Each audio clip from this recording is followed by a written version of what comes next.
Assalamualaikum warahmatullahi wabarakatuh. Bismillahirrahmanirrahim.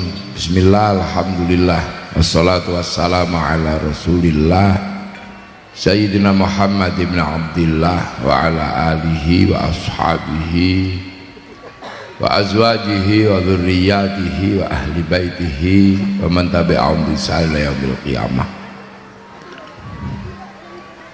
Para alim, para ulama, para kiai, wabil khusus sahibul fadilah wa sa'adah Yai Fauzan Zaini sahibul ma'had dan seluruh keluarga besar yang saya hormati, para kiai yang hadir yang saya hormati, pemerintah Kabupaten Pamekasan, Bapak Bupati Sampang, Bapak Bupati atau yang mewakili, para hadirin wal hadirat yang berbahagia. Alhamdulillah, panas-panas saya masih bisa bersilaturahmi dengan keluarga besar Yai Fauzan. Untuk apa? Untuk bikin deklarasi mahasiswa Forkom mahasiswa di Karangdurin. Karang itu desa, Durin itu duren ya, tapi nggak ada duren ya, yang ada duda keren.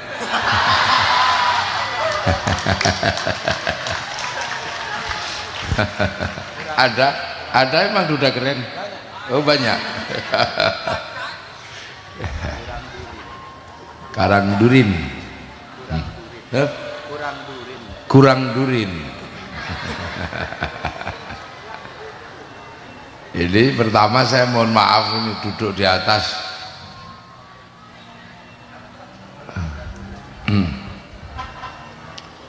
Jadi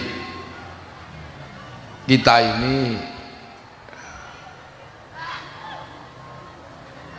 menempuh satu zaman yang mudah. Hari ini pemuda-pemuda ini menempuh zaman yang mudah, yang tidak kebayang sebelumnya. Apa zaman milenial? Zaman milenial ini zaman baru yang tidak kebayang. 20 tahun yang lalu nggak kebayang ada zaman seperti ini. 20 tahun yang lalu saudara-saudara kita ini yang tua-tua ini dengarkan sandiwara radio sahur sepuh itu senengnya. Di Madura ada sahur sepuh Brahma Kumbara, seneng ya. Ini mic-nya jangan ngaku, pusing kepala saya ini nanti. Sound bagus kayak gini kok nger-nger ini. Jangan. Nah, terus yang belakang itu tolong jangan terlalu ke telinga saya. Rada dibengkok kayak itu. Bengkoknya dikit aja. Nah, udah. Soalnya saya ini kalau dengar suara agak keras, nggak bisa ngomong. Ingat suara istri saya.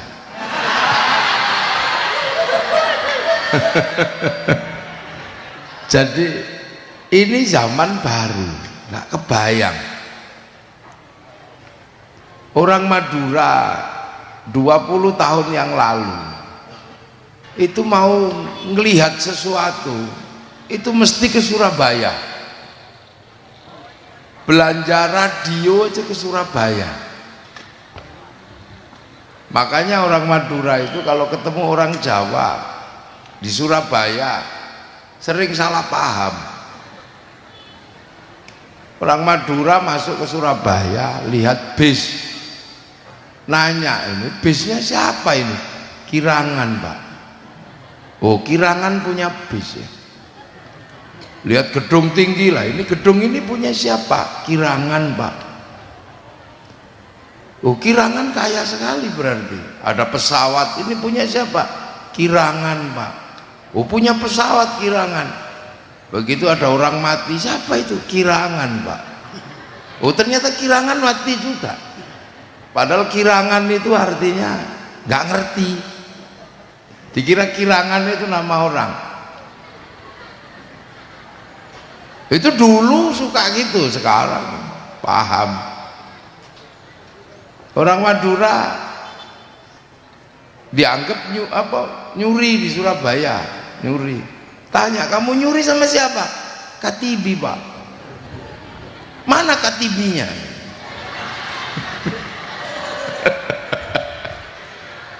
Lihat kamu nyuri sama siapa? Katibi, Pak. Alamatnya mana? Katibi. Katibi, Pak.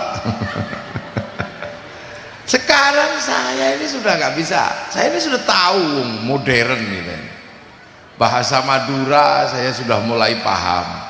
Ada banget. Kalau dulu susah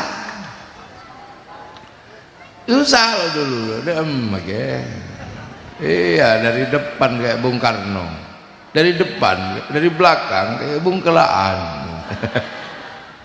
Ada. Nah, anak modern sekarang nggak seperti dulu, kamu lebih mudah. Dulu anak-anak zaman saya itu pengen lihat gajah, itu mesti nunggu siaran TVRI namanya Flora dan Fauna. Nggak tahu apa Flora dan Fauna. Flora dan Fauna itu siaran khusus hewan-hewan binatang buas. Sekarang orang mau lihat dunia zaman ini mudahnya luar biasa, nggak perlu kemana-mana, cukup beli handphone, ada pulsanya, punya kuota. Ini dunia baru. Anak milenial ini, ya Allah, sampai itu mic-nya kok ngaki sali ini mic sing ono cekelane, ono kabel digelai.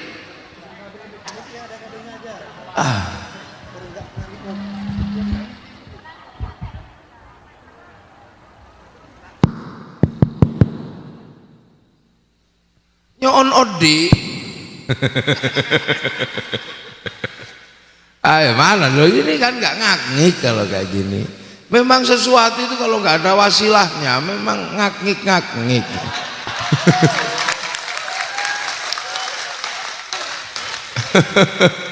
Kalau nggak ada wasilahnya memang ngaknik. Coba ini, wong ada wasilahnya aja kadang ngaknik, apalagi nggak ada wasilahnya. Nah itu anak. Yang penting dunia sekarang itu ini. Ya ini dunia baru. Kita bisa lihat dunia itu pakai ini sekarang. Mau lihat Afrika tinggal ngetik aja. Kucing Afrika keluar di sini. Mau iseng bokong India keluar di sini. Ini dunia baru. Ngapalkan alfiah nggak perlu nulis, tinggal di sini. Ada di sini. Mau yang model lagu apa ada di sini. Ini dunia baru. Dunia yang nggak kebayang 20 tahun yang lalu. Anak-anak muda Madura 20 tahun yang lagi. Udah jangan udah lagi mic-nya ini. Ya Allah, zaman itu tukang mic-nya lho usil umum. Nggak tak bayar nanti. Padahal bukan saya yang bayar, Kiai Fauzan. Udah jangan diude-ude, denger nggak usah dikeras-kerasin, karena saya kalau ngaji memang nggak keras. Kalau mau yang keras itu tetangga sebelah yang suka teriak-teriak itu.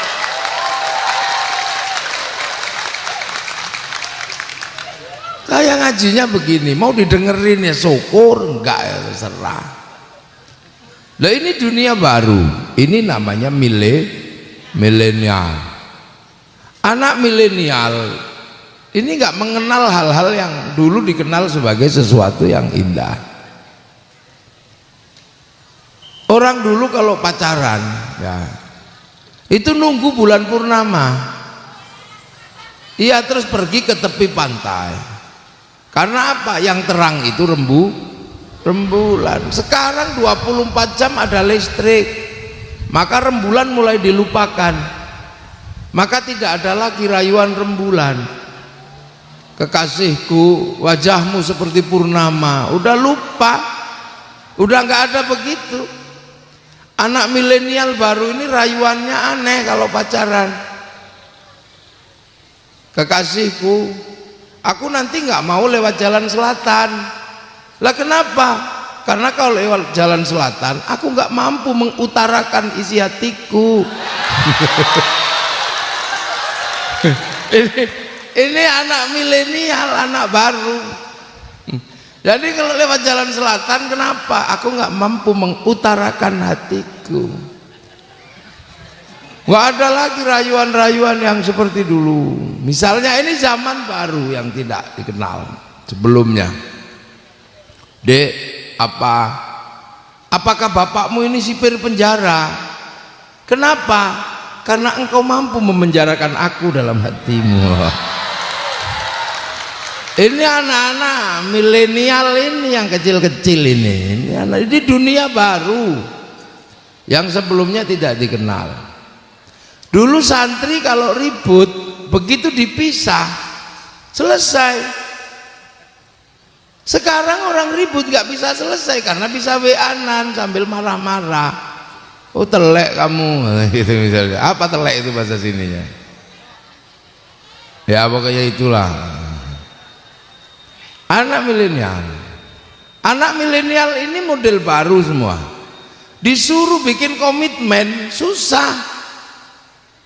Disuruh penuh keyakinan susah karena hidupnya gampang. Di pesantren suruh tirakat gitu susah karena lahir sudah dalam keadaan kenyang. Suruh bertapa gitu di tempat-tempat yang kholwat, yang gelap gitu, nggak mau dia. Lahirnya sudah di dalam listrik. Kalau kangen juga nggak seperti saya dulu. Kalau zaman saya kangen itu berat. Itu rindu itu sakit. Rindu itu berat dan sakit karena nggak ketemu, jauh. Makanya orang kalau dulu rindu itu luar biasa susahnya. Mesti ke pasar beli kertas warnanya pink. Iya, kertas warnanya pink, baunya harus bau mawar. Jangan sampai keliru bau melati. Karena itu bau hantu. Terus cari kertas itu cari pulpen warnanya biru. Jangan pulpen warna merah. Untuk apa? Nulis surat cinta. Kalau warna biru hatinya sedang mengharu biru. Kalau merah putus. Mulai bisa menulis isi hati. Maka anak-anak dulu itu pinter membuat puisi, membuat kalimat cinta karena rindunya menyakitkan. Untukmu kekasihku di penjara suci, di pesantren maksudnya. Kalau pakai bahasa Inggris kayak Kiai Fauzan ya, di holy prison. Oh. Entah kenapa sejak kepergianmu ke pondok, hatiku selalu berdebar-debar dan selalu rindu. Dan setiap melihat bayang-bayang sesuatu seperti melihat bayang-bayangmu. Aku tidak mengerti lagi. Hatiku serasa sakit dan perih karena aku rasa hatiku sedang berdarah. Karena seperti seorang penyair menyatakan, kau tusuk di sana, berdarah di sini. Itu dulu, tanya yang tua-tua itu pengalaman. Dan malam hari ini kupaksakan menulis sajak rindu untukmu karena rasanya sudah tidak tertahan lagi. Dan saat menulis sajak rindu untukmu, aku yakin malam hari ini kau dan aku sedang di bawah sinar rembulan yang sama. Wah. Terus kirim, cari Pak Pos. Sampean aja udah nggak tahu Pak Posnya. Nah, seminggu nggak datang, 2 minggu nggak datang, Ini jangan-jangan ketahuan pengurus. Buka tempel di mading pagi-pagi. Loh iya, pinter-pinter. Kalau nggak bisa ngarang sendiri, beli buku cara menulis surat cinta. Maka kemudian banyak sekali surat cinta itu tulisannya sama karena nyuntuh. Nah, anak milenial sekarang nggak perlu itu. Kalau rindu tinggal miringkan wajah. Ini dan milenial itu pakai tuh di sini. Ya, ini gitu. Sudah dikirim gitu aja, share it gitu. Dan kalimatnya nggak panjang, cuman mah gitu.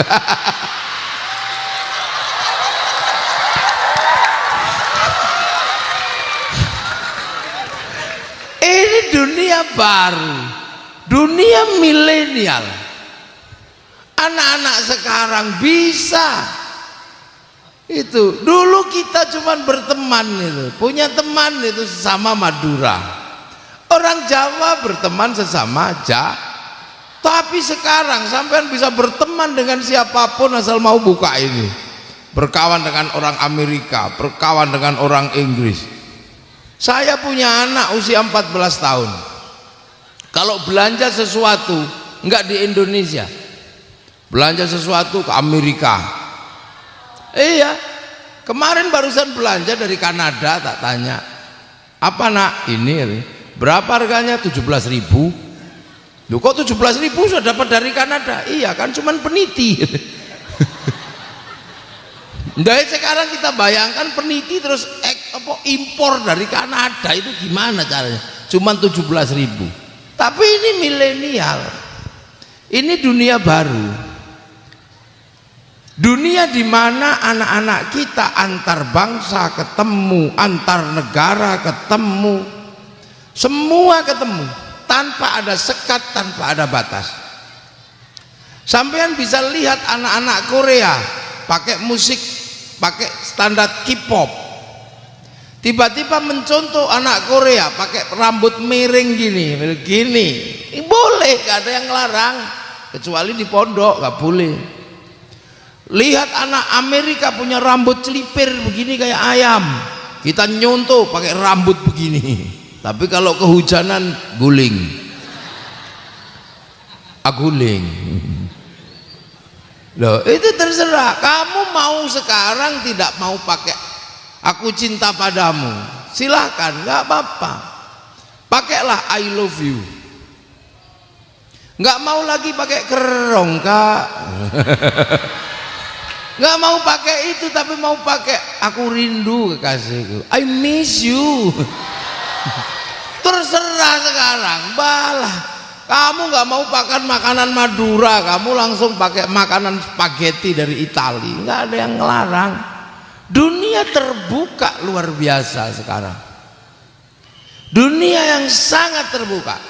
Orang Indonesia setiap hari bisa ketemu sama orang Arab, orang Arab ketemu sama orang Cina. Kayak begini sekarang contohnya, kita hari ini ketemu dengan orang Jepang, walaupun kita tidak ketemu dengan Jepang secara langsung, tapi Jepang datang ke sini ngirim mic, ini buatan Jepang. Kalau nggak ada Jepang bikin mic, tenggorokan kita putus. Ya, sampean mau ribut dengan temannya menggunakan Facebook punyanya Mark Zuckerberg, yang sulit ributnya di situ semua ada. Kaum muslimin mau pergi haji mesti dibantu sama orang Yahudi. Urusan apa? Urusan naik pesawat. Kalau tidak naik pesawat anti Yahudi, silahkan renang sampai Mekah. Ini dunia baru, udah nggak bisa. Saya panas begini sekarang sudah tidak lagi pakai kipas dari pohon nira atau dari pohon kelapa gini kebut, enggak, langsung pakai Cosmos produksi Cina. Ayo, biar kita ngajinya indah pakai syuting produksi Jepang. Biar perempuan kita cantik pakai parfum dari Prancis, pakai bedak dari Prancis, karena bedak Madura sudah tidak disukai lagi, karena beras ditumbuk pelunteng semua. Ini dunia baru.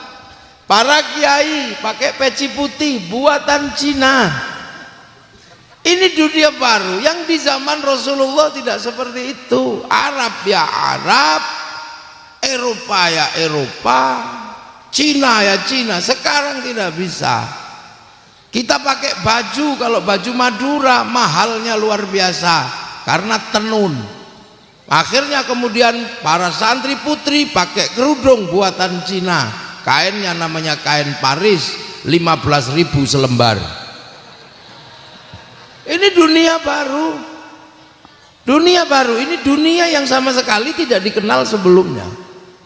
Rasulullah itu sahabat waktu pindah ke Madinah ketemu orang Cina aja kagetnya luar biasa. Ya Rasul, apa?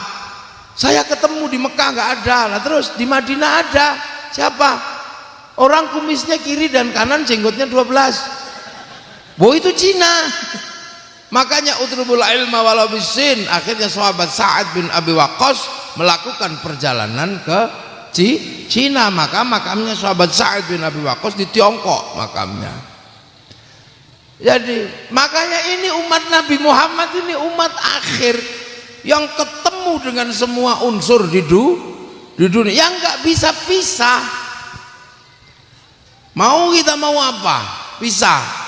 Saya kesini pakai pesawat, naik dari Surabaya sampai Sumeneb. Kemudian dari Sumeneb ke sini pakai Alphard buatan Jepang dari Toyota. Ada orang bilang saya yang paling murni Kiai sekarang apa? Minumnya air kelapa. Minum air kelapa pun tidak murni karena aret untuk memecah kelapa ini dari pir mobil. Pir mobil buatan Jepang. Dunia sekarang umat Islam kalau mau hidup paling murni tinggal satu. Apa? Kalau ada hujan kita buka mulut. Tinggal itu yang paling murni. Jangan pakai ciduk karena ciduk itu buatan Cina. Jangan pakai wadah. Lu ini lu nggak bisa. Ini manusia baru, dunia baru Islam, dunia baru kaum muslimin. Maka sekarang sudah tidak bisa lagi sok-sokan. Bank haram sudah nggak bisa. Kalau kita mengatakan bank haram, seluruh kaum muslimin Indonesia dosa semua. Karena umat Islam Indonesia pakai uang. Uang itu keluaran bank, bukan KUD.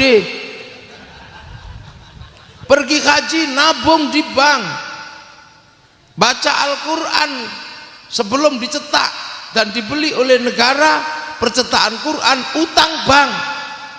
Jadi ini dunia baru. Makanya kita santri ini adalah santri di dunia baru. Sampean ini orang-orang baru, manusia milenial. Sudah manusia milenial, kita ini umatnya Nabi terakhir, Nabi yang jangkauannya rahmatan lil alamin, umat Nabi terakhir. Itu kan kita dipajari kan, Nabi terakhir kan, Adamun Idrisun Nuhun Utuma Soleh wa Ibrahimu kulun muttaba Lutun wa Ismailu Ishaku kadza Yaqubu Yusufu wa Ayyubu kadza Syuaibu Haruna wa Musa wal Yasa Dzulkifli Dawudu Sulaimanu taba Ilyasu Yunusu Zakaria Yahya Isa wa Toha Khodimun Dagoya. Lu kan itu Nabi terakhir. Nabi terakhir itu Nabi paling rumit luar biasa. Sampai nggak kebayang Nabi Adam ini Nabi pertama nggak rumit. Umatnya baru sekampung, belumlah baru sekeluarga. Makanya masalahnya cuma masalah nggak mau nikah sama pasangannya, itu aja ribut. Orangnya juga baru sejenis, gede-gede gitu aja. 60 dirok, sak dirok segini, berarti 60 dirok sekitar 55 meter. Makanya kadalnya zaman Nabi Adam gedenya sak dinosaurus. 60 dirok, besar Nabi Adam itu. Lu Nabi Adam itu bukan kecil-kecil. Jadi yang mampu menjelaskan kenapa kadal sama Nabi Adam besar-besar, Nabi Adamnya 60 dirok, sak dirok segini. Bukan diroknya orang Madura. Kalau diroknya Madura seperempat meter, diroknya orang sana hampir 1 meter, besar. Apalagi kalau diroknya Nabi Adam, wah itu berarti berapa ratus meter jadinya. Sungai-sungai Madura itu begitu Nabi Adam duduk macet. Besar Nabi Adam itu. Hidupnya baru sekampung, gak usah dibayangkan celananya seberapa gede. Itu hidup Nabi Adam. Nabi Idris umatnya baru sekampung. Nabi Nuh umatnya baru sekampung, satu suku kecil. Dan mainnya juga nggak jauh, mainnya paling di sekitaran Arab sana. Terlempar jauh karena ada banjir. Umatnya Nabi Ibrahim baru Mesir sama Filistin. Belum sampai umat Nabi Ibrahim ke Kangean itu belum sampai. Apalagi ke Sampang belum sampai. Umatnya Nabi Musa baru sampai Filistin Mesir. Umatnya Nabi Isa baru sampai Romawi. Umatnya Nabi Muhammad sampai Madura begini. Nabi Muhammad ketika jadi nabi, manusia itu sudah sampai mana-mana dan sudah berubah. Bentuknya sudah tidak satu, bentuknya sudah berbeda-beda. Laqad khalaqnal insana fi ahsani taqwim. Ahsani taqwimnya sudah macam-macam. Ahsani taqwim Arab cantik ganteng, ahsani taqwim Eropa tinggi besar rambutnya merah, ahsani taqwim Afrika hitam gosong kayak kopi. Aksani takwim Cina tembem-tembem sipit. Aksani takwim Indonesia Madura ya pesek-pesek begini. Ini umat Nabi. Makanya Rasulullah cuma dipesan sama Allah apa? Waja'alnakum syu'uban wa qabaila lita'arafu. Aku bikin kalian itu sudah berbangsa-bangsa dan sudah bersuku-suku, maka kalian harus saling pengertian. Lu ini makanya anak umat Nabi itu disuruh pengertian gitu aja. Makalnya umat Nabi Muhammad ini seluruh bekalnya hampir bekal masa lalu semua. Jadi untuk menjadi makhluk milenial, Nabi Muhammad ini bekalnya masa lalu semua. Bekal sholat itu bekal masa lalu. Kenapa? Karena sholat itu nggak boleh ngadep kemana-mana selain ke kiblat. Kiblat itu Ka'bah di sana. Fawallu wajhaka syatral masjidil haram. Di situ ada apa? Ada Ka'bah. Ka'bah itu apa? Inna awwala baiti wudi'a lin-nasi lalladzi bi Bakkah mubarakah. Itu tanda pertama manusia turun ke muka bumi, namanya Nabi Adam turun ke situ. Jadi Nabi Adam itu alien. Penduduk langit sana, bukan penduduk bumi. Yang penduduk asli bumi ya sapi itu asli bumi, monyet asli bumi, manusia bukan, dia penduduk langit. Nah kita disuruh ngadep Ka'bah agar kita nggak lupa bahwa kita ini turunan alien, bahwa kita nanti akan kembali ke langit. Innalillahi wa inna ilaihi raji'un. Makanya kita ini nggak boleh lupa, kita ini penduduk langit, maka suruh ngadep petilasan pertama manusia tuh turun, itu makom pertama. Makanya kita ini terbaik. Sama sapi sampean lebih baik, sama kambing mulut kita lebih baik. Kambing dari dulu mulutnya cuma 2 bunyinya, kalau lapar mbak kalau pengen kawin mbak itu udah dari dulu nggak pernah berubah. Tapi karena manusia itu terbaik, mulutnya bisa apa saja, nirukan kambing, nirukan sapi, nirukan cicak bisa. Bahkan mulut manusia itu nggak bunyi, bisa ngomong. Mulut manusia ini aksani takwim. Tangan manusia terbaik aksani takwim. Dia bisa cewek, bisa utek-utek upil, munyuk nggak bisa, monyet. Bahkan ini bisa ngomong. Tangan ini tidak dipakai ngomong, tapi bisa berfungsi untuk ngomong. Kalau lagi kampanye, tahu lah ini presiden nomor 1. Kalau 2 kan gitu. Kalau kita lagi emosi, kalau bilang jelek, kalau bilang bagus, kalau mengutarakan cinta,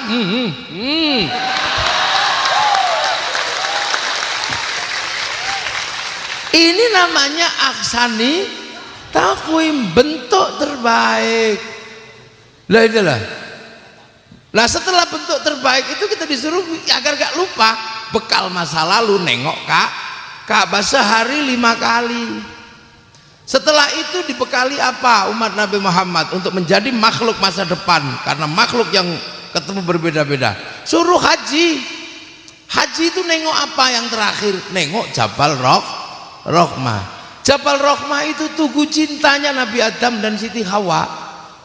Jadi dulu Nabi Adam turun itu dipisah sama Siti Hawa selama 200 tahun. 200 tahun dalam keadaan rindu, sakitnya luar biasa. Makanya anak manusia itu paling sakit dalam hidupnya adalah sakit rindu. Karena Nabi Adam turun ke dunia diuji pertama kali ujian rindu. Nggak ada yang lebih sakit dari rindu, Yai. Makanya hati-hati kalau santrinya sudah mulai rindu. Iya, kalau kiainya yang rindu ya silahkan. Kalau santri rindu digundul. Rindu Nabi Adam berhari-hari cuman jalan-jalan sana sini. Kenapa? Nggak tahan dengan rindu. Makanya orang kalau rindu ya kesana kesini gitu. Nggak enak, sakit gigi disuntik sembuh, udunan gitu bawa ke puskesmas sembuh. Tapi kalau rindu obatnya apa? Nggak ada. Hanya ketemu dengan yang kita rindukan. Itu rindu. Makan nggak enak, tidur nggak nyenyak. Makanya bahasa Arab rindu yang sangat mengakut itu pakai bahasa hamkon. Hamkon itu rindu yang sudah tidak bisa ditahan, makan nggak enak, aja nggak keluar. Itu hamkon. Lah ketika rindu itu Nabi Adam sudah nggak tahan. Hawa, wah, tiba-tiba ada suara, Adam. Hawa Adam, ternyata Siti Hawa lagi di atas bukit, lagi duduk. Adam, kerong Kak. Nabi Adam naik lari, Siti Hawa turun, tarik sarungnya, Siti Hawa turun. Nabi Adam, Hawa, jangan turun kamu. Kenapa? Kerong Kak. Udah kamu di situ, jangan turun. Kenapa? Kalau kamu sampai turun ke sini, aku khawatir nanti dicontoh anak cucu kita, ada perempuan ngejar laki-laki, nggak enak. Nabi Adam naik, akhirnya naik. Kalau film Madura gitu ya, hamko hamise selalu. Akhirnya apa? Berpelukan. Nah, pelukan pertama itu ditandai dengan Jabal Rahmah. Itulah tugu cinta pertama di muka bumi. Dan dari situ anak manusia berubah, berbeda-beda bangsa, berbeda-beda suku. Makanya umat Nabi Muhammad yang akhirnya sungguh nengok itu biar gak lupa. Mau jadi Cina ya dari situ, mau jadi Arab ya dari situ, mau jadi Afrika ya dari situ, mau jadi Madura ya dari situ. Jadi ada darah yang sama di antara seluruh manusia di muka bumi. Itulah prinsip dasar yang disebut para ulama ukhuwah basyariyah.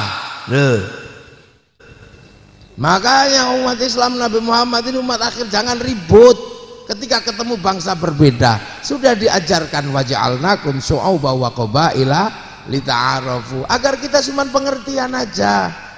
Kita diminta pengertian umat Nabi ini. Ya orang Arab kenapa cantik ganteng? Ya kita pengertian lah, karena di sana nggak ada air. Makanya cantik ganteng, biar kalaupun nggak mandi tetap cantik, tetap ganteng. Nah kalau dibikin jelek kayak gini nggak mandi ya tambah jelek.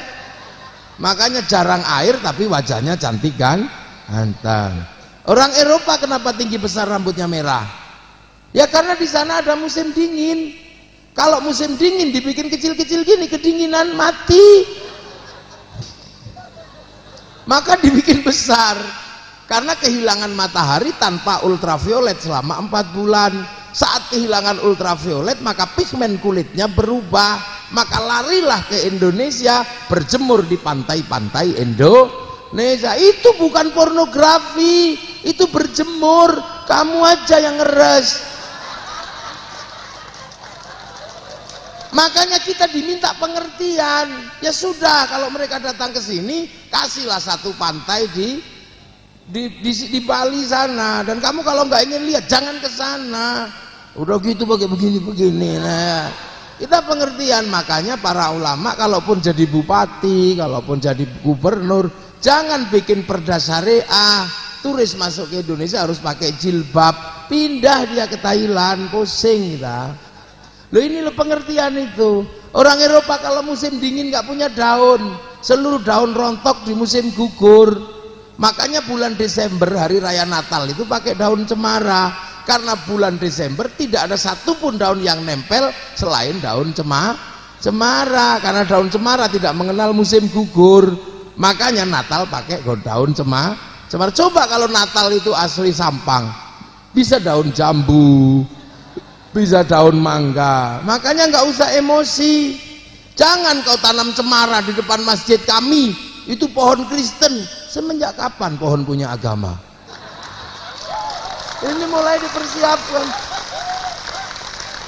Mindset ini nggak boleh lupa. Ini umat Nabi Muhammad, umat milenial, umat masa depan. Afrika kenapa hitam gosong? Ya karena di sana dititipi singa. Kalau dibikin putih dikejar singa kelihatan. Maka dibikin hitam biar kalau tengkurap udah nggak kelihatan. Kenapa Cina tembem dan sipit? Karena Cina kalau musim dingin salju turun, mataharinya keluar, silau, lama-lama kan gini. Itu aja kita diminta pengertian itu aja. Makanya pakai dalil pengerti karena tidak ada dalilnya. Kenapa berubah itu nggak ada dalil satupun di dalam Al-Quran. Kenapa ini kecil, kenapa ini kecil? Maka dalilnya cuma satu, pengertian. Udah pengertian aja deh. Yang Indonesia kenapa gini jelek, pesek-pesek gini? Minimalis kita, matanya minimalis, hidungnya minimalis, tingginya minimalis. Di sini kayaknya yang paling gede saya di sini.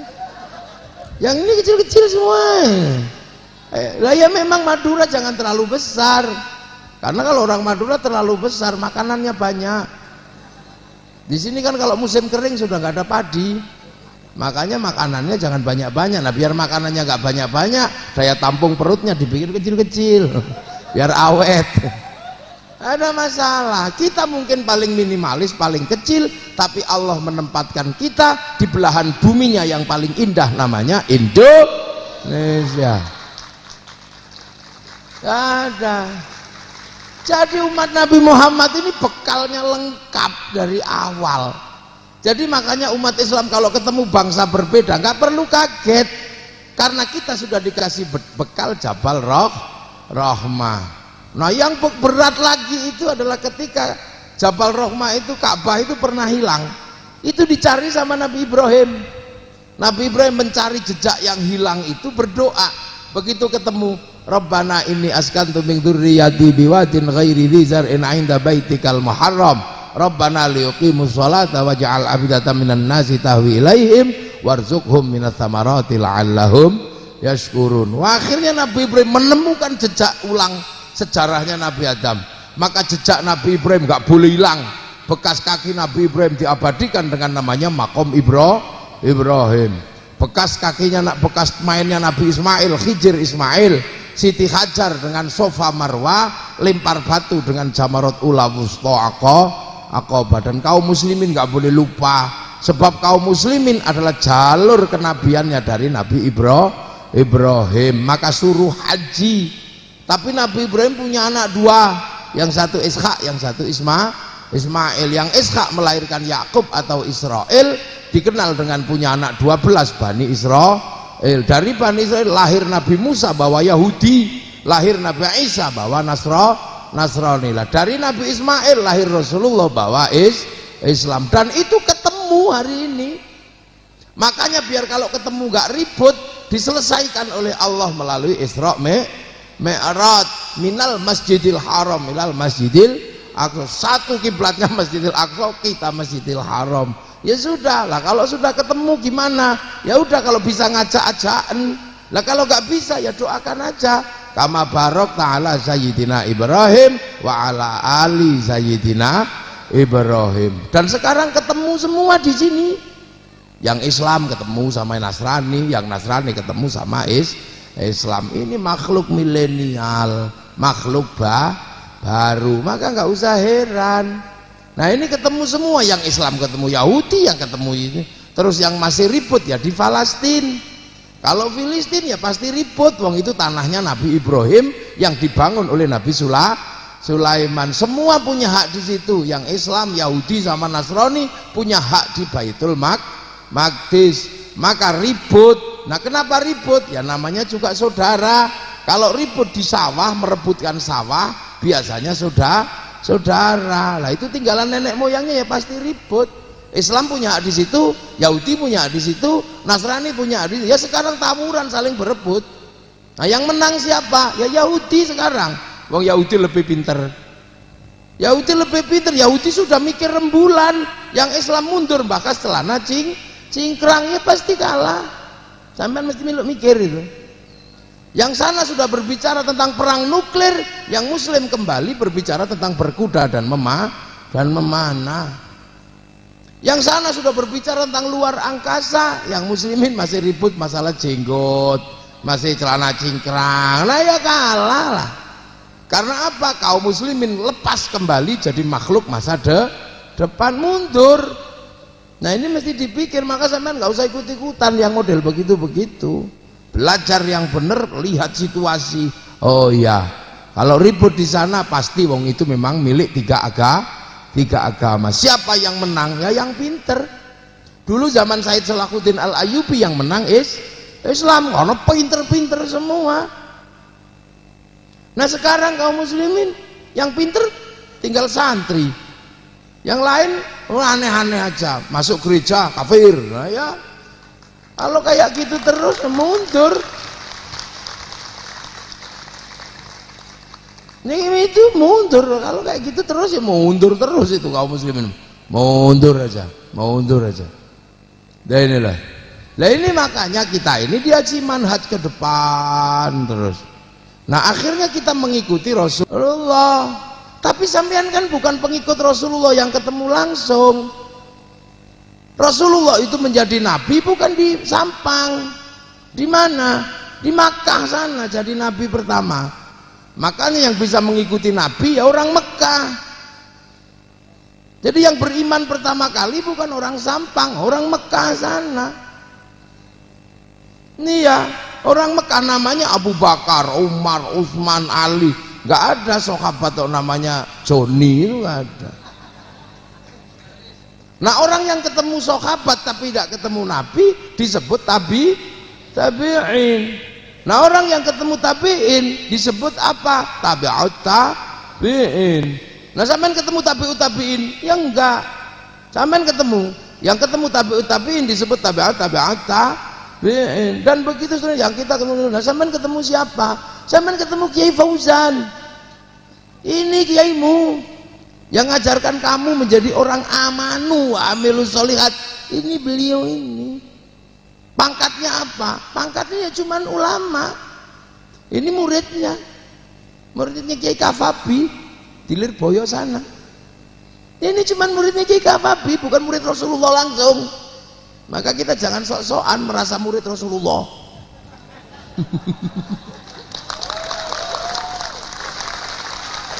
Sama ini cuman muridnya Kiai Fauzan ini loh, Kiai Fauzan sama adiknya sama-sama muridnya Kiai Kafabi di Lirboyo sana. Yai Kafabi putranya Yai Makhrus, ya Yai Makhrus Ali itu. Yai Kafabi pernah mondok tempatnya Mbah Maimun Zubair. Mbah Maimun Zubair santrinya Pak Abdul Karim Lirboyo juga. Loh, pernah Yai Kafabi mondok menjadi santrinya Mbah Kiai Dimyati Rois di Kendal Kaliwungu. Yai Dimyati Rois juga muridnya Kiai Makhrus Ali, mulek aja di situ.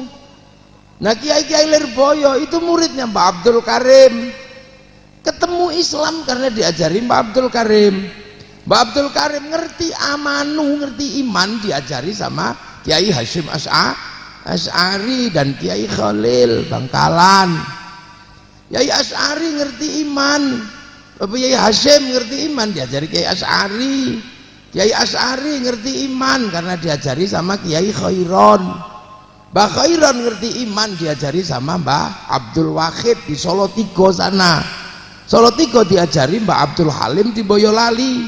Mbah Abdul Halim muridnya Mbah Sufyan di Tuban, Mbah Sufyan muridnya Mbah Kiai Jabar di Tuban, muridnya Mbah Abdul Rahman Lasem. Mbah Abdul Rahman muridnya Mbah Abdul Halim Benowo, Mbah Benowo muridnya Mbah Cokrojoyo Sunan Geseng, Sunan Geseng muridnya Sunan Kalijaga, Sunan Kalijaga ngerti iman karena diajari Sunan Bonang, Sunan Bonang diajari Sunan Ampel, Sunan Ampel diajari Sunan Ibrahim Asmoro Kondi, Mbah Ibrahim Asmoro Kondi ngerti iman diajari Syekh Jumadil Kubro, Syekh Jumadil Kubro diajari Sayyid Muhammad Pase, diajari Sayyid Ahmad Jalaluddin Campah, diajari Sayyid Abdul Malik Mongol, diajari Sayyid Alawi Amil Faqih, diajari Sayyid Ahmad Sokhib Mirbat, diajari Sayyid Ali Khalid Qasam, diajari Sayyid Alwi, diajari Sayyid Muhammad, diajari Sayyid Alwi. Itu diajari Sayyid Ubaidillah, diajari Sayyid Ahmad Al-Muhajir, diajari Sayyid Isa, diajari Sayyid Muhammad, diajari Sayyid Ali Uraidi. Sayyid Ali Uraidi diajari Sayyid Musa Kadzim sama Sayyid Ja'far Shadiq.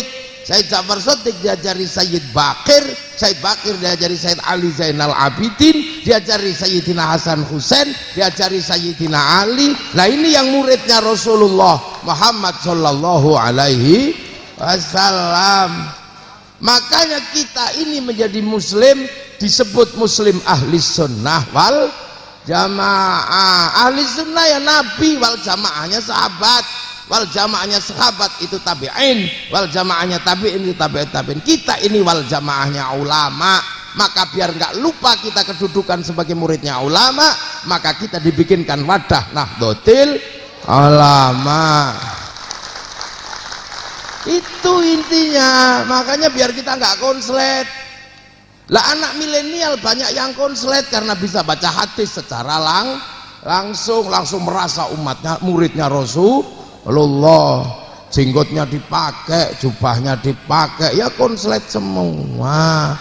You Madura United. Lah ini loh, makanya ada ahli sunnah wal jamaah. Jadi laqad khalaqnal insana fi ahsani taqwim tsumma radatnahu asfala safilin illal ladzina amanu wa amilus sholihat. Kita ini sudah amanu wa amilus sholihat, tapi pada pangkat muridnya ulama. Ada yang pangkat muridnya nabi, ada yang pangkat muridnya sahabat. Quran di zaman nabi nggak ditulis karena sahabat apal Quran. Tapi sahabat begitu ditinggal Nabi nulis Quran, ribut Sayyidina Abu Bakar sama Sayyidina Umar. Ini bid'ah kata Sayyidina Abu Bakar. Enggak, kalau bid'ah ini nanti nggak bisa dapat Quran, tulis saja. Oh, itu Sayyidina Umar. Akhirnya ada Quran. Begitu sahabat meninggal, tabiin baca Qurannya sahabat, tapi itu nggak bisa karena belok-belok kayak cacing itu, lungker-lungker gitu. Maka tahun 65 Hijriah Quran dikasih titik-titik sama Abul Aswad Ad-Du'ali, disebar lagi titik-titik gak bisa dibaca, diharokati Syekh Khalil bin Ahmad Al-Farahidi, disebar lagi yang baca Quran beda-beda.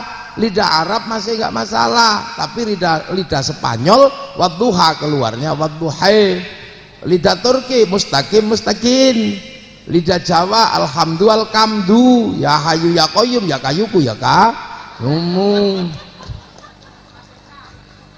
Lidah Madura nggak ngerti saya.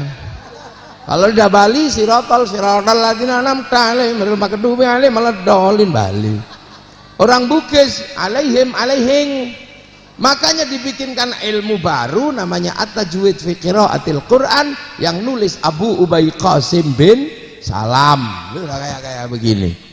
Lah jadi kita ini juga sudah muridnya ulama, sudah jauh, sudah panjang. Makanya milenial ini kadang melupakan. Makanya agar ulama ini nggak lupa pangkatnya, maka setiap jejak ini diperingati. Nabi diperingati maulid Nabi, guru-guru kita dibikinkan khol. Akhirnya tahu, oh ternyata kita cuman pangkat muridnya ulama. Tapi yang nggak mau khol, nggak mau mulutan, sekarang lupa, merasa langsung muridnya Nabi. Ini yang bikin konslet. Ini aja sebenarnya. Loh, makanya santri itu nggak bisa konslet, sampai kapanpun tetap tahu muridnya ulama. Ini walaupun mondoknya di Yaman, masih nggak lupa kalau muridnya Kiai Lirboyo. Loh ini loh ya Kang. Nah ini. Nah itu makanya santri biasa aja kalau sholat, nggak terlalu tergesa-gesa. Karena santri ini, kiai ini punya tugas membimbing orang Madura. Nah orang Madura kalau waktunya sholat duhur setengah 12 misalnya, ini masih di sawah, masih di ladang, masih nanam padi, masih cari makanan kambing. Makanya sholatnya kiai biasanya mundur sampai setengah 3, sampai jam 2. Allahu Akbar, Allahu Akbar. Kalau nggak datang, Robbana ya Robbana, Robbana zalamna anfusana, sambil tengok ini mana. Nanti kalau sudah ngumpul baru sholat akhir Allahu Akbar. Ya kiai sini ya nggak aneh-aneh, sholatnya biasa Allahu Akbar. Lah kenapa? Karena kiai sini pakai sarung. Nah sarung itu apa? Ya dulu dari Arab sana bajunya baju syar'i. Baju syar'i itu jubah. Tapi di sini nggak bisa dipakai nanam padi karena jubah, ke sawah nggak bisa. Maka jubah dipotong, potongan jubah syar'i menjadi syar'un. Karena dulu orang nggak punya huruf ain, punyanya mogopotongo, maka syar'un menjadi sarung. Saruan jadi sarungan. Lah ini sisa-sisa baju syar'i.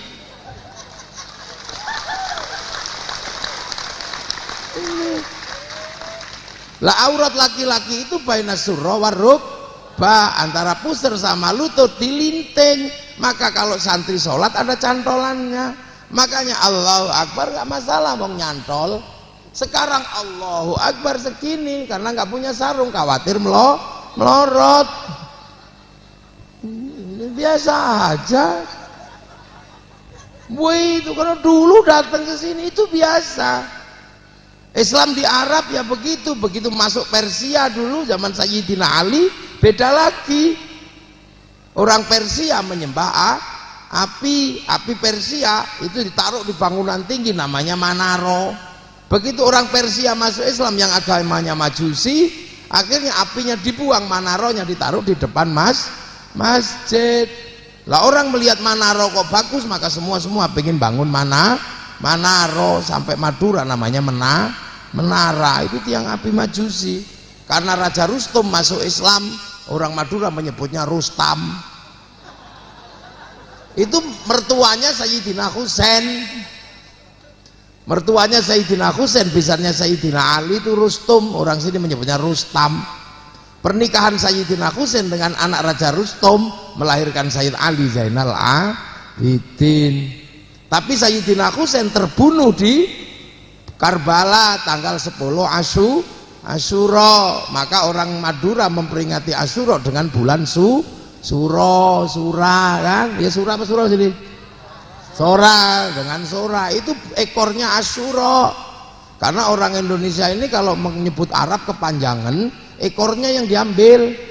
Zainal Abidin Bidin, Zainal Arifin Ipin, Zainuddin Udin, Muhammad Mat. Itu kan biasa orang ini. Saya dapat tamu dari Sampang. Siapa namamu? Mat Ali Kiai. Ini Mat Rohman Kiai.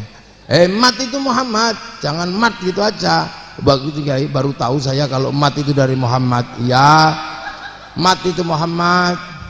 Rumahmu Sampangnya mana? Itu saya Kiai di Sedaping alun-alun. Sebelah mana? Itu di belakangnya Muhammad Drosah. Ya kalau madrasah ya madrasah gitu aja, nggak usah pakai ditambah Muhammad Drosah. Kalau madrasah jangan itu, jangan ditambah Muhammad Drosah.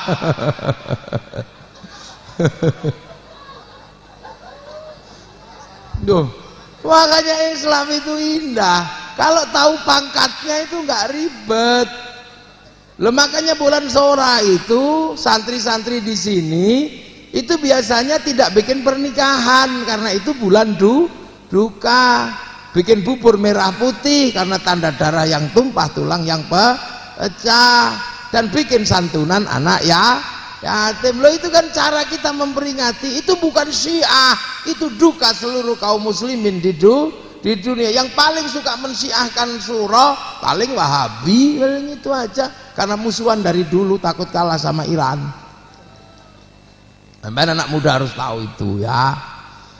Lah itulah, para kiai wali-wali itu ketika datang ke sini, loh ini bangsa apa kok orangnya kecil-kecil gini, kok gak gede-gede, kok bangsanya pesek-pesek. Oh, tapi ini sudah lakot kholaqnal insana fi ahsani taqwim. Tetap aja ini orang-orang baik, orang manusia, cuman ahsani taqwim versi orang Indonesia. Ya sudah, ajarkan aman wa amilus lihat, akhirnya diajari cara beriman, cara sholat. Tapi para wali dan pendiri bangsa yang datang tidak lupa bahwa sebelum lakot kholaqnal insana fi ahsani taqwim ada sumpah Allah. Sumpahnya apa? Wattini wazaitun wa turi sinina wa hadzal baladil amin. Demi buah tin, simbol ulul azmi Nabi Nuh, wazaitun simbol ulul azmi Nabi Isa, Nabi Ibrahim, wa turi sinina simbol ulul azmi Nabi Musa. Lah simbol Nabi Muhammad apa? Wa hadzal baladil amin. Dan demi sebuah bangsa dan negara yang aman.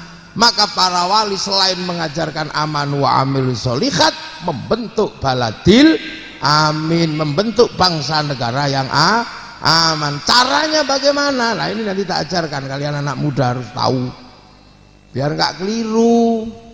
Jadi para wali itu juga mengajarkan bagaimana membentuk bangsa.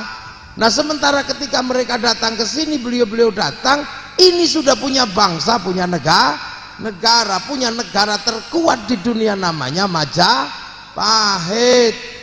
Yang gitu, yang mendesain Majapahit malah orang Madura, namanya Arya Wiraraja. Loh, Madura punya tanggung jawab besar pada bangsa ini.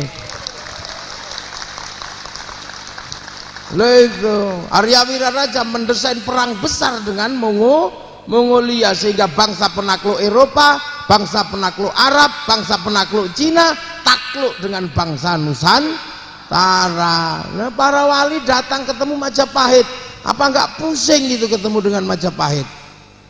Ketemu bangsa yang sudah punya kekuatan luar biasa, punya pelajaran-pelajaran beragama, punya undang-undang sosial namanya Kitab Sutasoma, punya undang-undang tata negara namanya Kitab Negara Kertagama, lengkap. Makanya kita menyebut negara itu berangkat dari Kitab Negara Kertagama, itu kitab induknya Majapahit.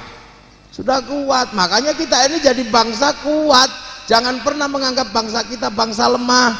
Kalau ada yang selalu mengatakan bangsa kita ini bangsa jelek, sebenarnya dia sedang kena virus menjelekkan bangsa sendiri.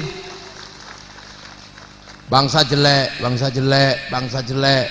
Siapa sih yang nggak menginginkan bangsa ini? Semua orang pengen bangsamu, karena bangsa kita mampu menjadi sebuah bangsa yang luar biasa. Eropa, silahkan lihat, kamu orang Eropa punya kisah cinta namanya Romeo Juliet. Orang Cina punya kisah cinta sampai Engtai. Orang Arab punya kisah cinta Kais dan Laila. Orang Indonesia punya kisah cinta mulai dari Ande-Ande Lumut, Markona, lengkap semua punya kita. Panji Asmoro Bangun, banyak lengkap. Sana punya ibu tiri yang kejam namanya Cinderella. Kita punya bawang putih, bawang merah. Sana punya Samson, kita punya Joko Dole, kita punya Bantung Bondowoso. Sana punya binatang bisa ngomong namanya kura-kura ninja, kita punya Kancil Nyuriti Timun, lengkap. Arab silahkan punya alat musik namanya terbang, terbuat dari kayu dan kulit. Kayu tinggal motong, kulit tinggal mengeringkan. Eropa punya alat musik namanya gitar, aitara, itu gitar, terbuat dari kayu dan tali. Kayu tinggal motong, tali tinggal melintir. Tapi bangsa kita di Nusantara punya alat musik namanya gamelan, terbuat dari logam. hanya bangsa yang menguasai ilmu pertambangan yang maju dan penguasaan metalurgi yang mapan mampu membuat alat musik dari logam. Ini bangsamu. Jangan kira kita ini bangsa mundur, kita bangsa terkuat. Dan hari ini seluruh bangsa di dunia sangat mengagumi Nusantara, terutama bangsa kita. Apa yang dikagumi? Tidak apa-apa, biar saya merasakan kehangatan matahari Madura. Saya ini kulitnya sudah hitam, jadi nggak ada yang perlu lagi saya takuti. Paling tambah hitam lagi, itu nggak ada. Maka di tempat terang ini saya ada untungnya, berarti kelihatan. Sudahlah, matahari ini indah banget kaki saya. Saya di ruang AC, saya barusan pulang keliling dari negara-negara di Asia. Nah sekarang waktunya saya menikmati matahari Madura. Ternyata sama saja. Iya, mataharinya sama saja. Kenapa orang Madura lebih hitam ya? Hitam. Ya karena nggak ada air ya. Iya, ya udah ada gitu nanti dulu ya. Kita ini punya segalanya. Coba hitung. Eropa makanannya apa? Makanannya daging, keju, susu dikeraskan, susu dibusukkan, namanya yogurt. Kalaupun beli bawang dari India namanya bawang bombay. Orang Arab punya makanan paling roti sama daging, kurma. Orang Afrika makanannya juga berburu.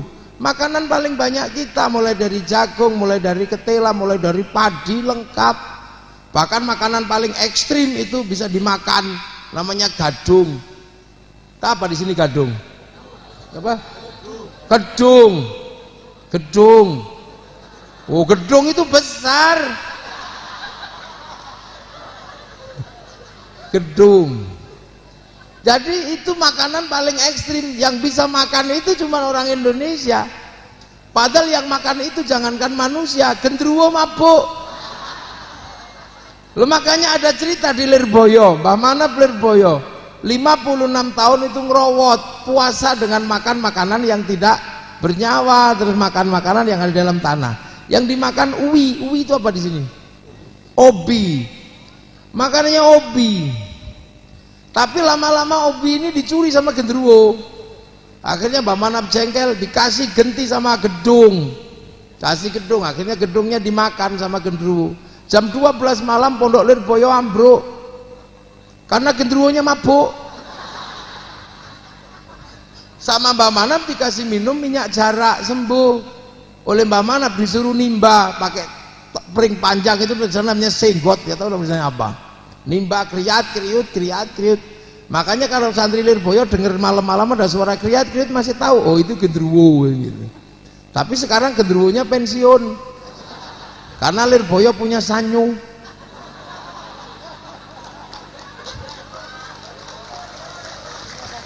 Ini punya sanyu.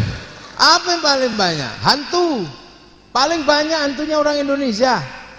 Orang Inggris paling punya Casper. Orang Amerika punya Dracula, orang Cina punya vampir, orang Afrika punya voodoo, orang Indonesia apa saja ada.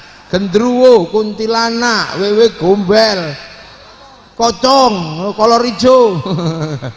Ini menandakan apa? Loh, situasi yang berbeda-beda bangsa, berbeda-beda suku, seluruh dunia hari ini sedang berpikir keras, kok bisa Arab satu bangsa pecah menjadi puluhan negara, Eropa satu bangsa pecah puluhan negara. Kenapa Nusantara yang puluhan bangsa bisa bersatu dalam satu negara, Kesatuan Republik Indonesia? Ini nggak sembarang orang bisa membuat situasi ini. Puluhan bangsa jadi satu negara. Ini karena perjuangan para sesepuh, para pendiri bangsa, para wali. Ketika datang ke sini, Islam harus masuk. Tapi tidak bisa bersatu dengan masyarakat sini kalau nggak hati-hati. Karena yang di sini sifatnya kerajaan. Raja itu mutlak haknya, hamba tidak punya hak apa-apa. Maka para wali mempersiapkan Islam dengan membentuk kehidupan baru yang dimana manusianya saling pengertian, saling bertanggung jawab. Maka dibentuk sistem baru pelan-pelan namanya musyarakah, yang akhirnya sekarang dikenal dengan bahasa masyarakat. Itu bahasanya para wali, hidup bersama saling bertanggung jawab.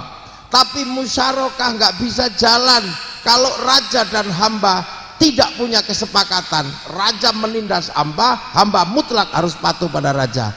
Maka kemudian isi musyarakah yang saling bertanggung jawab apa? Konsep besar hidup bersama yang menyatukan semua. Yang mampu bikin konsep hanya Rasulullah. Kullukum ra'in wa kullukum mas'ulun an ra'iyati. Kalian semua saling bertanggung jawab. Maka raja dan hamba dilebur oleh para wali dalam konsep Rasulullah yang namanya ra'iyah, yang diserap ke bahasa Indonesia menjadi rakyat. Jadi ra'iyah itu menjadi rakyat, dan satu-satunya bangsa muslim dunia yang sanggup menyebut warga bangsanya dengan konsep Rasulullah ra'iyah menjadi rakyat hanya ulama Indonesia. Itu nggak ada. Makanya kalau sudah ra'iyah ini jangan mengkafirkan, karena kalau kafir itu saling menyerang. Kalau hidup bersama namanya dhimmi, tapi kalau sudah saling bertanggung jawab namanya ra'iyah atau rakyat. Dan seluruh nama warga bangsa ini sudah rakyat. Maka jangan kafirkan penduduk Indonesia.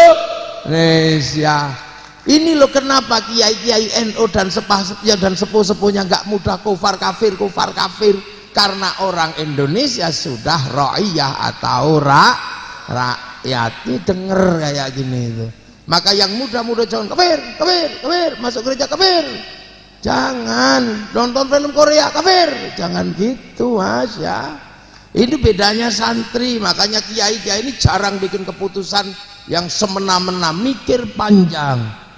Lah kalau ra'iyah ngumpul, awas, bicarakan nasibmu. Membicarakan nasib ra'iyah dalam Al-Quran disebut wasyawirhum fil amri, maka membicarakan nasib ra'iyah disebut musyawarah. Al-Quran. Kalau sudah musyawarah jangan menangan-menangan sendiri. Tafassahu fil majalis fafsahu yafsakillah, maka ruang musyawarah namanya majelis. Itu Quran semua. Kalau sudah namanya majelis mau ngangkat pemimpin, wasi'a kursiyus samawat, kedudukan pemimpin disebut kursi. Karena dulu yang bangun ini semua para wali. Datuk Ribandang ke Sulawesi murid Sunan Ampel, Aryo Abdillah ke Sumatera murid Sunan Ampel, Khatib Dayan ke Kalimantan murid Sunan Ampel, membangun ra'iyah, membangun musyarakah. Maka kemudian menjadi kawasan besar ra'iyah dan musyarakah Sabang sampai Merauke. Maka kawasan ini karena tinggalan para wali, didesain para wali, maka kawasannya disebut wilayah. Al-wali meninggalkan wilayah, dan wilayah itu dinamakan Negara Kesatuan Republik Indonesia. Lu akhirnya apa? Baladil Amin terbentuk menjadi bangsa dan negara yang aman. Makanya Indonesia ini lengkap, amanu wa amilu sholihat terbentuk, baladil amin terbentuk. Tapi baladil amin Indonesia yang berbeda-beda bangsa harus menggunakan kesepakatan bersama. Perbedaan agama di zaman Rasul menghasilkan kesepakatan Piagam Madinah. Bangsa Nusantara yang berbeda menghasilkan apa?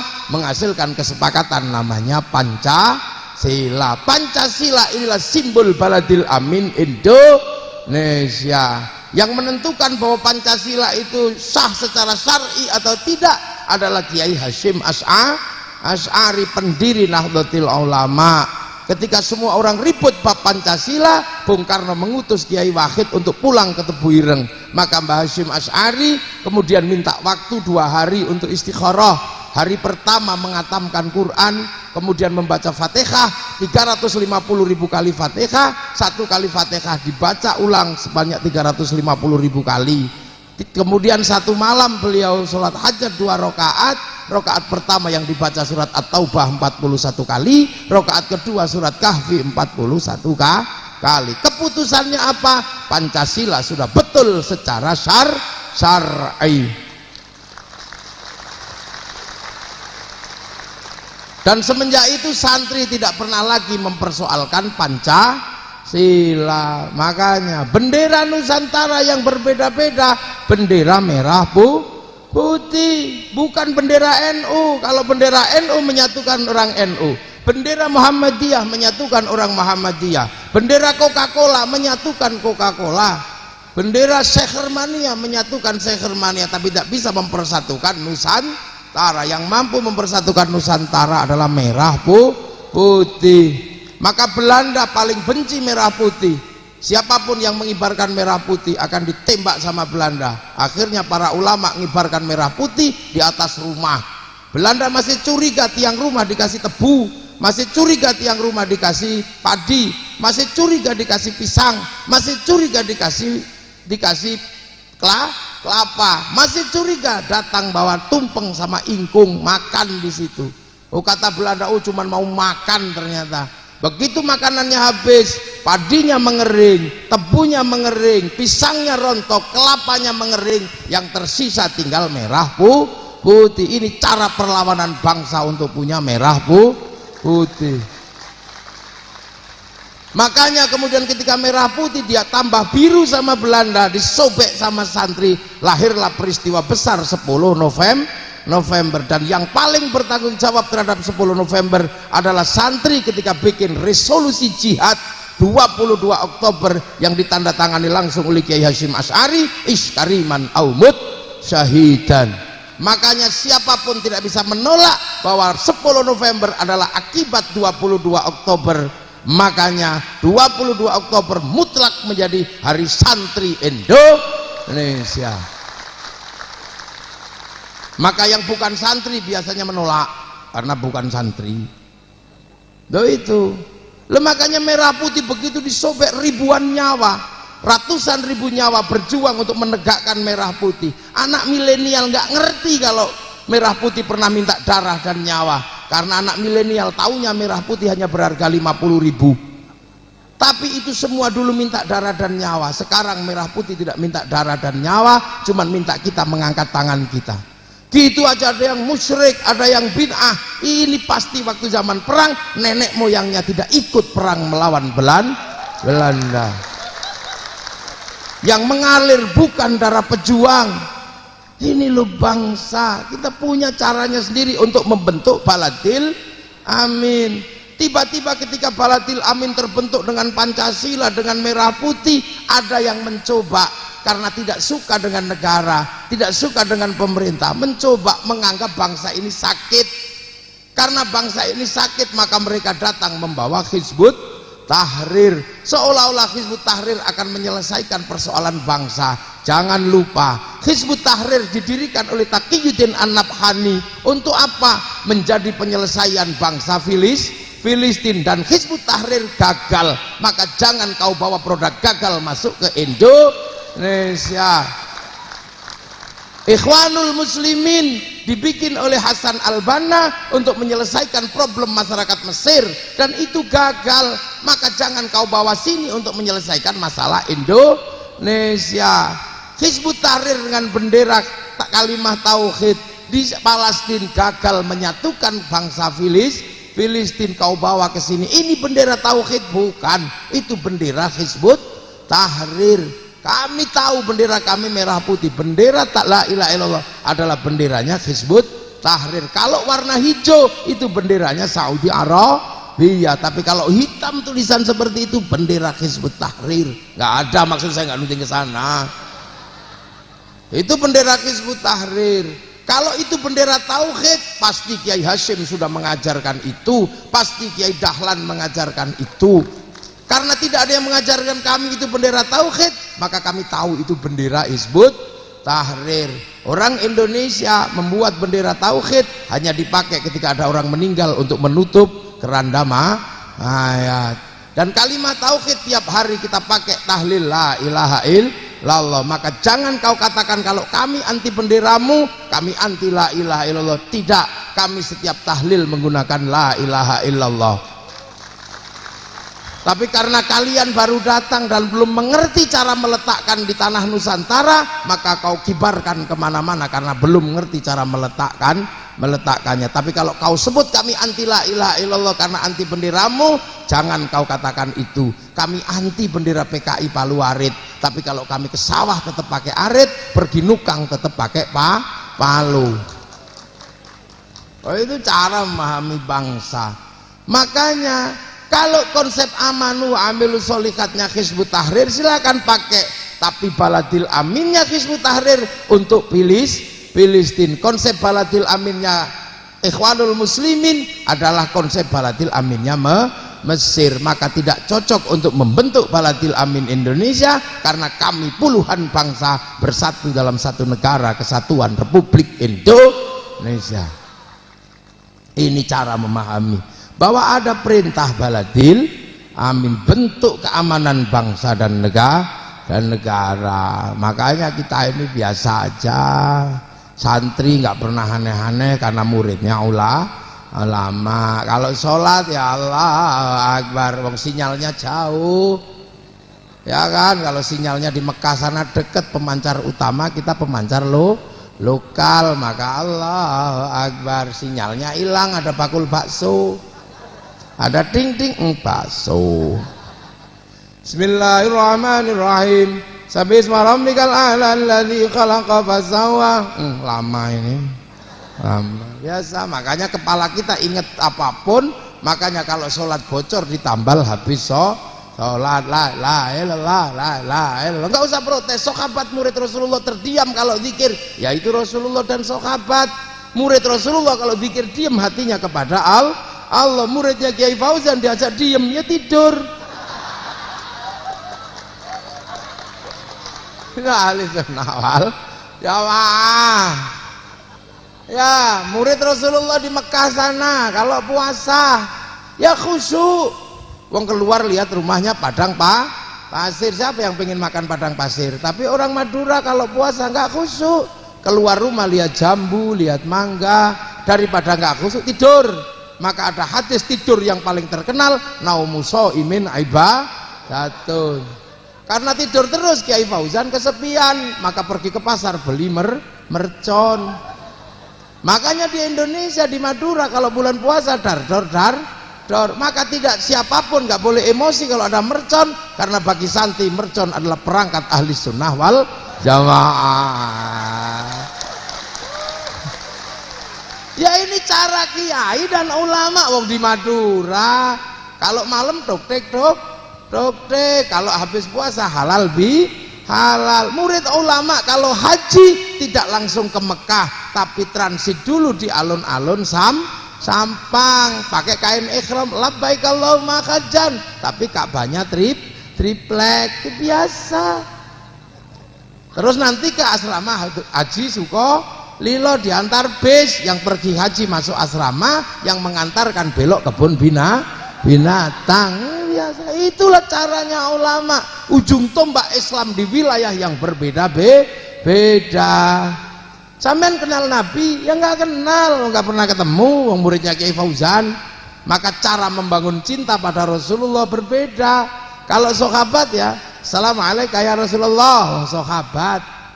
Nah kalau muridnya Kiai ya sholawatan biasa. Kalau santri ya marhaban ya nurul aini, marhaban.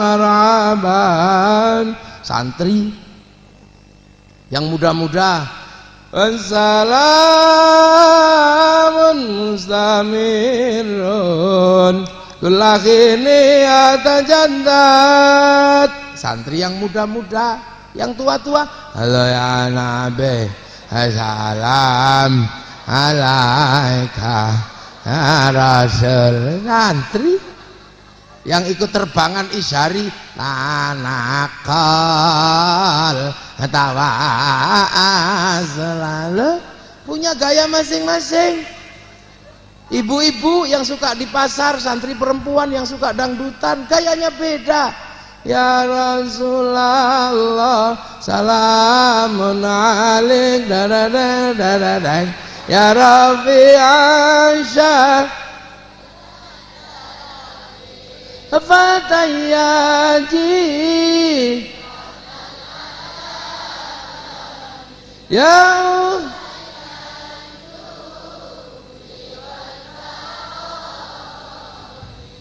ya uhailal jud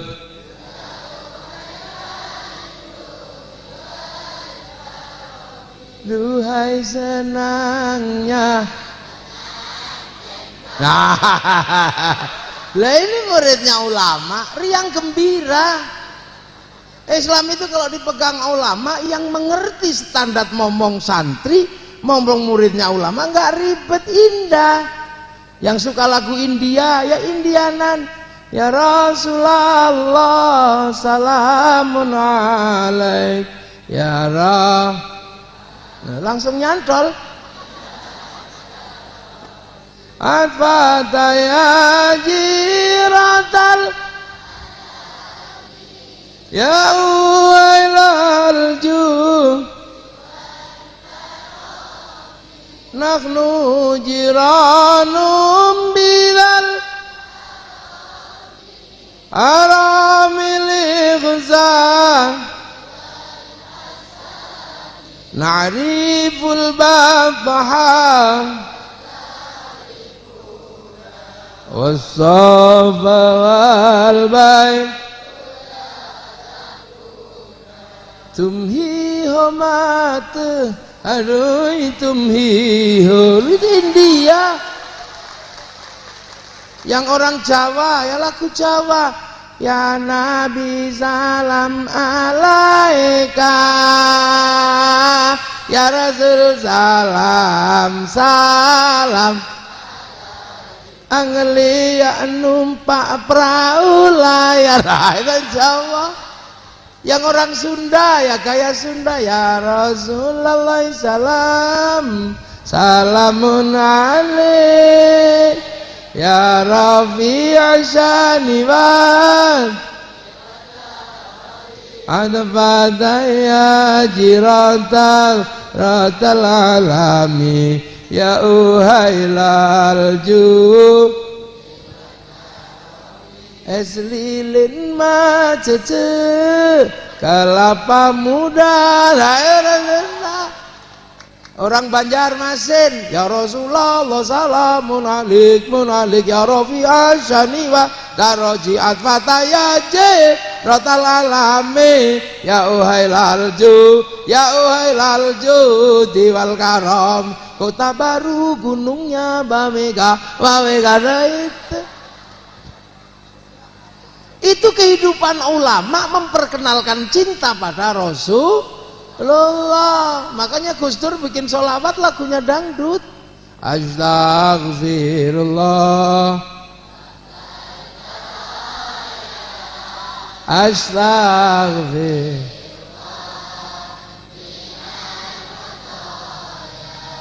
Rabbi zidani ilman nafi'ah.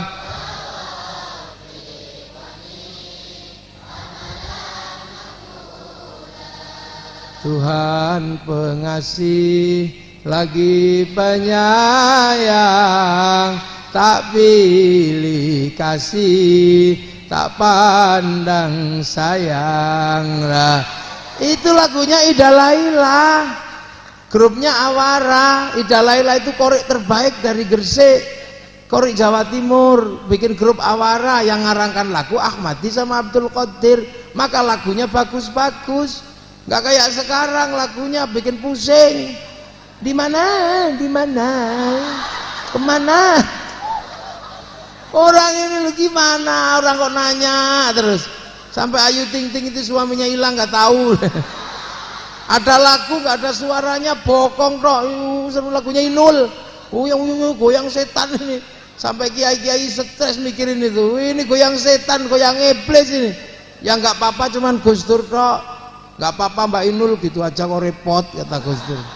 Saya diminta sama Kiai Fuad Hasyim, Gus bawa Gus Dur ke Cirebon, kita adili. Kenapa mengatakan goyang Inul nggak apa-apa? Tak bawa ke Cirebon, Gus Dur diadili sama Kiai-Kiai. Gus, Anda mengatakan goyang Inul nggak apa-apa, bagaimana? Kalau sudah goyang Gus, pantatnya ngeplek itu biki kanan. Kok nggak apa-apa bagaimana? Jawabnya Gus Dur, apa sampean lupa? Aku nggak lihat. Gitu. Ya berhenti. Lah inilah makanya sholawatan itu apa saja indah, nggak ada yang seindah sholawatan. Habib Syekh ya Hanana ya Hanana ya Hanana ya Hanana ya Hanana ya Hanana ya Hanana Nabi Muhammad zalikal fadlu min Allah gok Allah ya Hanana. Ya, indah kan? Terus ada yang nggak paham tapi seneng. Iya, ada gendera slang ya naik. Iya kan, sholawatan itu tambahi, iya, tambahi bendera ya bagus, tambahi dang ya bagus. Pakai tangan gini, memang sholawat. Apa saja bagus karena umat Rasulullah di mana tergantung daerahnya indah. Beda dengan wayang. Wayang nggak bisa, wayang itu Jawa tok bagusnya. Om bumi gonjang ganjing langit kelap-kelap. Bahasa Indonesia jelek. Om bumi berguncang-guncang langit berkedip-kedip nggak jadi. Indonesia Raya itu bagusnya ya bahasa Indonesia. Indonesia tanah airku. Bagus pakai bahasa Jawa jelek. Indonesia lemah banyuku nggak jadi. Pakai bahasa Madura. Indonesia tanah air engkau nggak jadi. Ya. Itu maka santri itu riang gembira. Adzan nggak bisa dirubah. Adzan itu ya gitu aja bagusnya, jangan dirubah. Hayya 'alas shalah.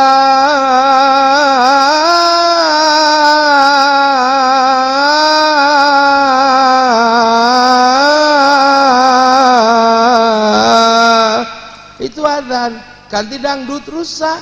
Hayya 'alas shalah. Rusak, nggak boleh, nggak boleh loh. Itu makanya lah orang yang nggak mau sholawatan nggak ngerti rasa cinta pada Rasulullah, nggak ngerti. Orang joget emosi apa sholawatan kok orang cinta itu ekspresif. Ketemu pacar jauh yes biasa aja. Maka bahasa mahabbah jangan kau tabrak dengan bahasa fakih. Ya bubar walau fakih.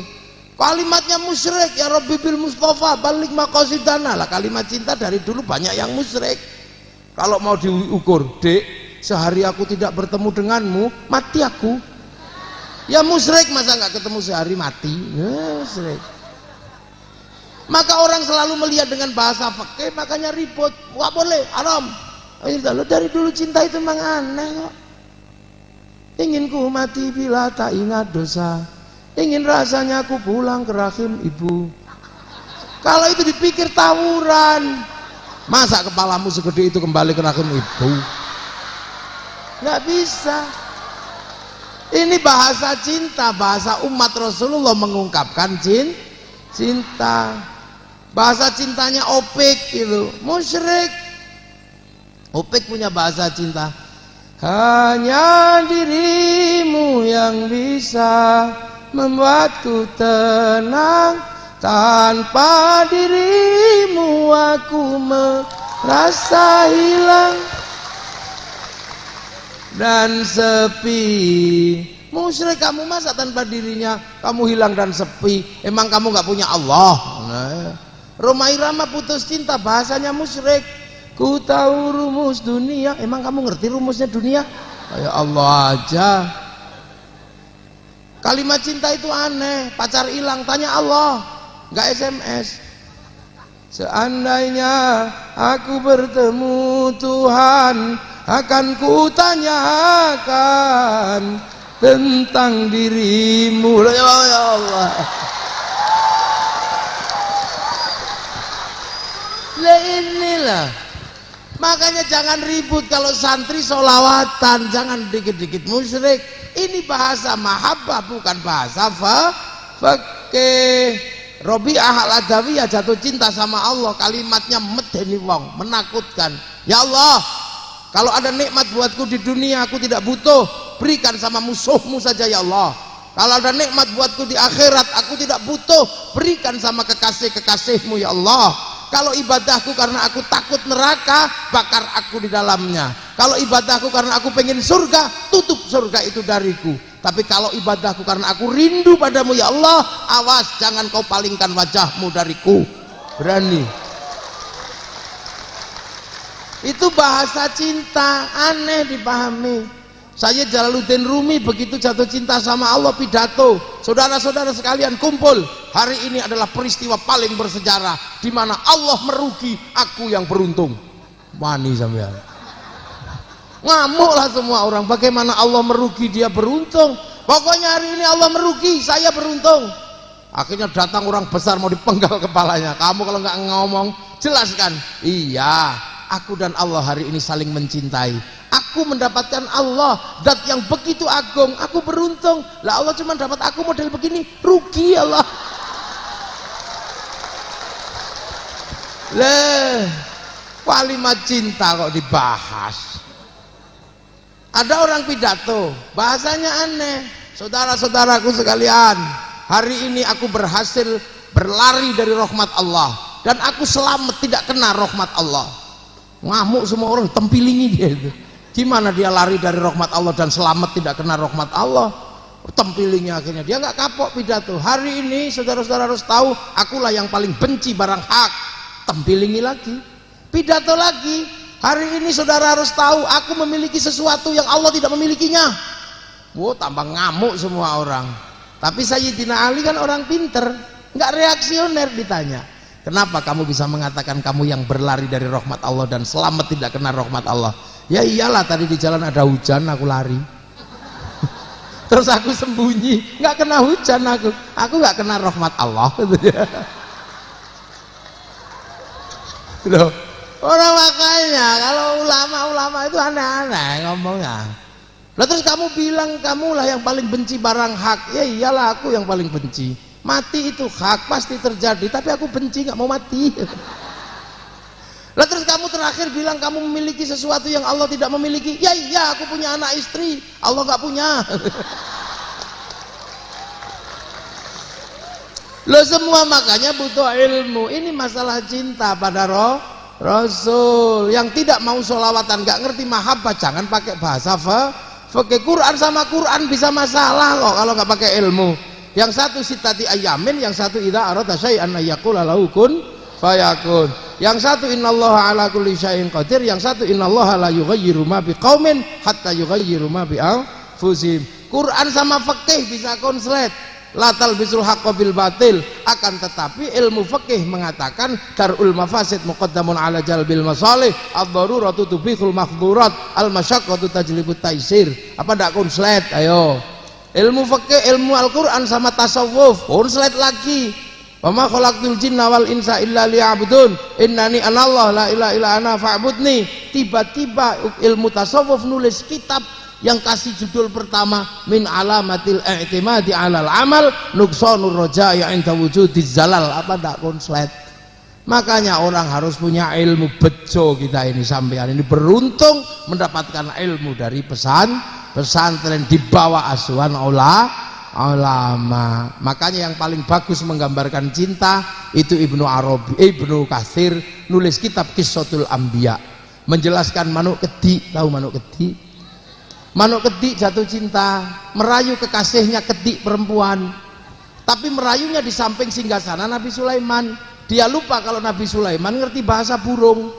Pede aja si manuk kedi ini. Dek kedi, apa mas kedi? I love you, pret. Lah si kedi laki-laki di pretnya berdiri di atas singgasana Nabi Sulaiman sambil bersuara, dek kedi, jangan begitu. Aku mencintaimu dan aku sudah mengungkapkan hatiku padamu. Jangan kau sepelekan.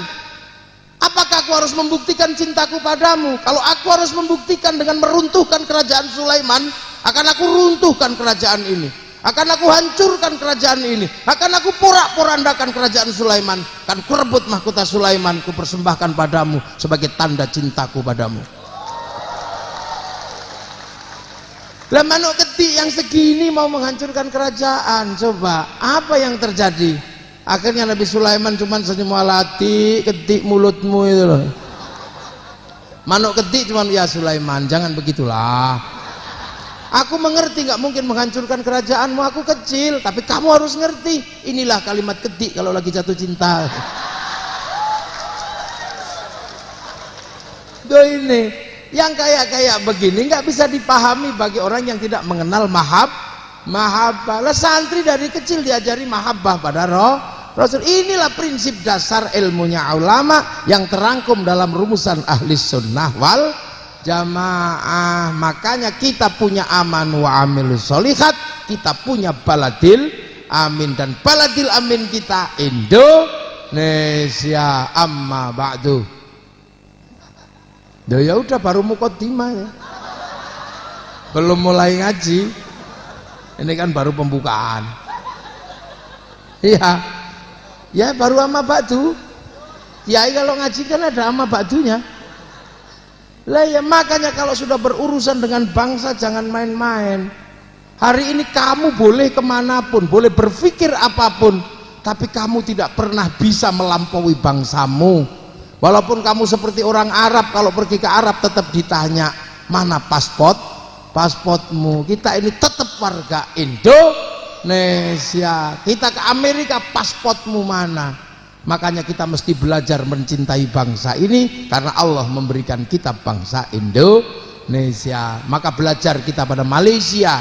Ketika Malaysia menjadi teroris di mana-mana karena mengikuti cara beragama bukan cara Malaysia, melahirlah teroris dari Malaysia. Akhirnya Malaysia punya kebijakan, nggak bisa lagi teroris habisi dan serahkan kembali anak-anak Malaysia kepada si Upin dan si Ipin.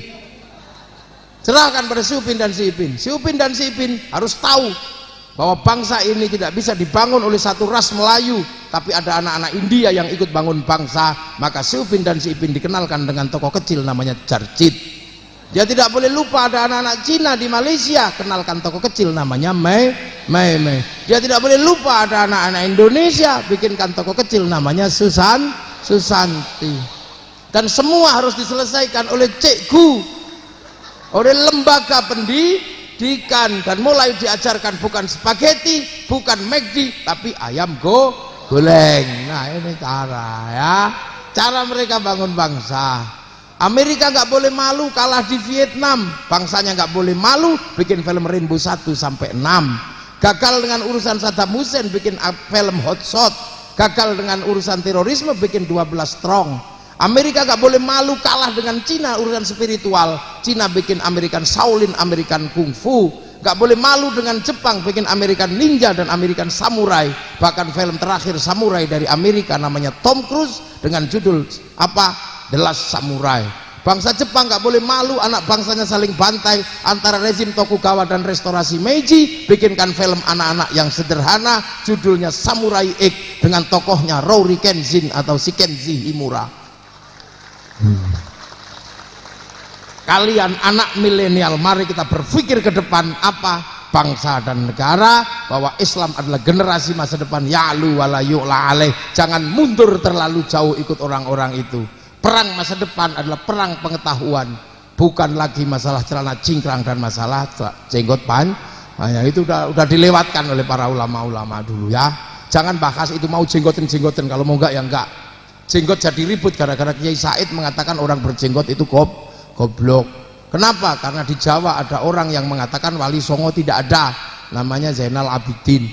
Wali Songo itu tidak ada, fiktif, kuburan-kuburan berhala. Akhirnya Kiai Said mengatakan orang kalau berjenggot itu goblok, karena yang namanya Zainal Abidin itu jenggotnya panjang. Orang kalau berjenggot itu goblok. Akhirnya dia balas, Kiai Said yang goblok. Masa penerus Wali Songo mengatakan orang berjenggot itu goblok, padahal seluruh Wali Songo itu berjenggot. Lah katamu kemarin Wali Songo nggak ada, kok sekarang ada dan berjenggot. Itu aja. Tapi karena banyak orang bawa minyak goreng bimoli, jadi digoreng ayam, daging sapi, daging ikan. Sama mereka tiba-tiba mengislamkan gajah namanya Gajah Ahmada. saya nggak terima. Kamu aneh, aku doakan orang mati kamu anggap nggak nyampe dan musyrik, malah kamu mengislamkan orang mati. Inilah ya. Loh, itu siapa? Kenapa kamu mentertawakan teman-teman Banser? Itu ganteng kayak gitu.